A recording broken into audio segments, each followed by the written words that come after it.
Anggota DPD RI asal Jawa Timur Lia Istifama, mengeluarkan peringatan keras bagi dunia usaha agar tidak melakukan pemutusan hubungan kerja, PHK, secara sepihak, terutama menjelang momentum Lebaran. PHK bukan sekadar urusan administrasi kantor, melainkan isu krusial yang dapat melanggar hak asasi manusia, HAM. Jadi kalau kita berbicara PHK, maka kita berbicara bagaimana perusahaan harus mematuhi aturan negara. Dalam hal ini adalah peraturan pemerintah nomor 35 tahun 2021, yang salah satu poinnya adalah terkait dengan PHK. Dan PHK atau pemutusan hubungan secara sepihak itu termasuk pelanggaran HAM atau hak asasi manusia. Oleh karenanya, saya kira perusahaan mengetahui bagaimana cara menjaga keberlangsungan perusahaan itu sendiri tanpa harus melakukan PHK. Jadi di sini kita berbicara, apalagi kalau sudah mendekati Lebaran ya, jangan sampai ada drama PHK jelang Lebaran hanya karena beban THR.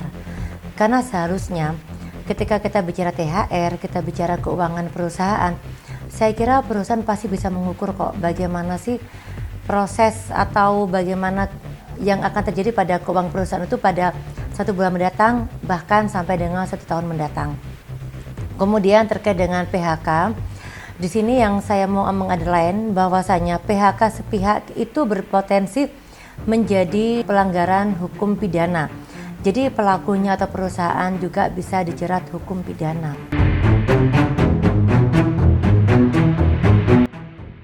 Pernyataan Ning Lia bukan tanpa sebab.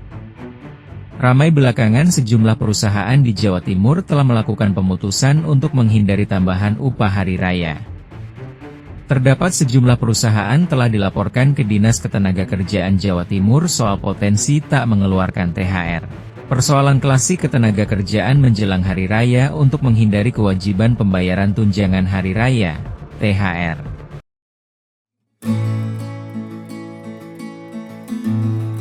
Terkait dengan THR, tentunya perusahaan harus mematuhi aturan negara, tepatnya Permenaker nomor 6 tahun 2016, yang mana THR wajib diberikan kepada karyawannya, baik itu PKWT maupun PKWTT yang sudah bekerja minimal 1 bulan atau lebih secara terus-menerus.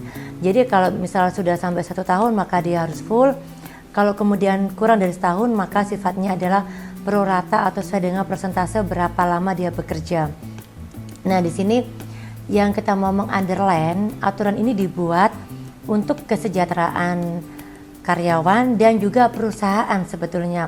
Jadi otomatis perusahaan ketika dia mengetahui kewajiban THR, maka jauh-jauh hari perusahaan sudah bisa menyisihkan keuangan untuk pemenuhan kewajiban THR tersebut.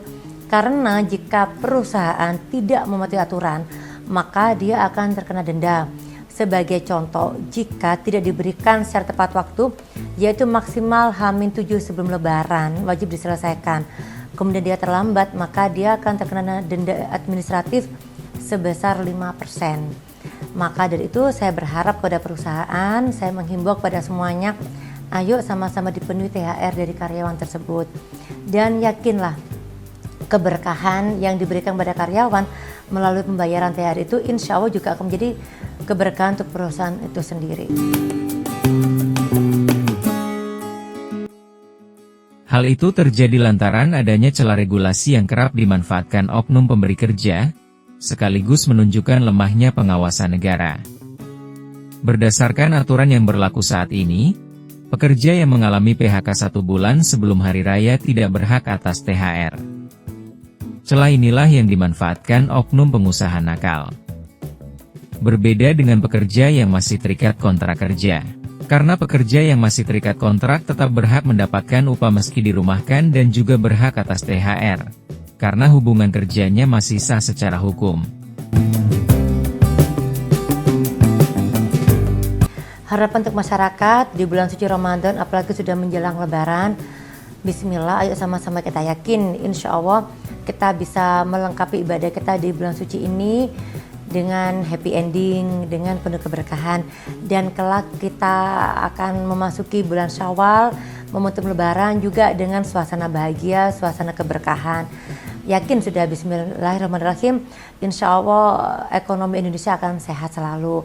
Dan tentunya saya berharap kepada masyarakat jangan sampai terjebak panik buying, jangan sampai istilahnya tuh kalau misalnya mendengar kabar ada inflasi dan sebagainya itu jangan kemudian memutuskan untuk membeli suatu hal yang tidak menjadi konsumsi utama gitu loh. Jadi fokus saja mana itu kebutuhan primer dan sekunder itu dipenuhi.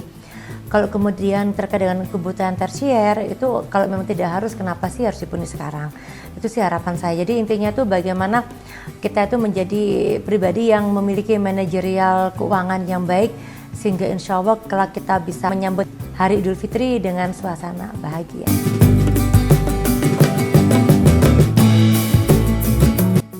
Apabila terjadi perselisihan akibat PHK yang diduga sebagai upaya menghindari THR, pekerja dapat menempuh mekanisme penyelesaian sesuai Undang-Undang Nomor 2 Tahun 2004 tentang Penyelesaian Perselisihan Hubungan Industrial.